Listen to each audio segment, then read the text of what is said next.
right at the beginning of the shift, I don't look at her notes. I just go by the handoff sheet. Okay. So you didn't look at any of this information on page 106 or page 103, or her 1 o'clock note? You didn't look at any of that? No. Is there a reason why you don't look at the nurse's notes from the previous shift?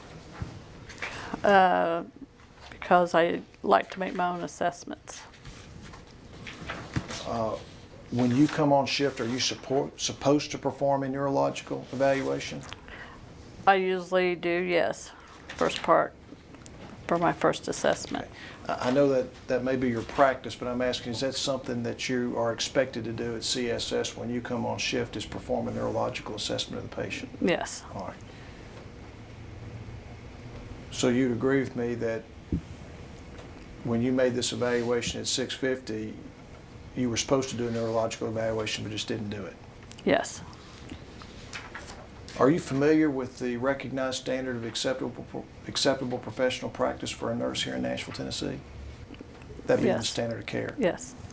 Would you agree with me that it would be a departure from that standard of care to not do an evaluation, neurological evaluation at 6:50? Yes. Did you go back into Miss Tinsley's room at any time between 6:50 at night and 8 o'clock at night? Between 6:50 and 8, no. All right. It looks to me, if you go to page 114, that there was no neurological evaluation done by you at 8 o'clock. Is that correct? Right.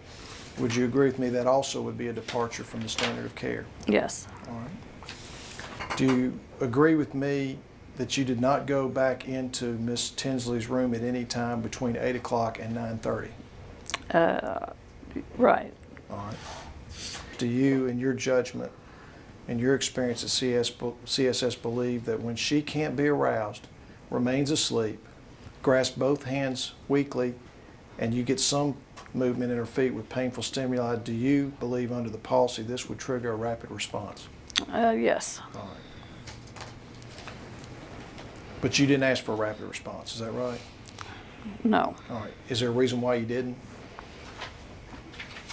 I just call the doctors with their symptoms, and then it's, I feel it's up to them.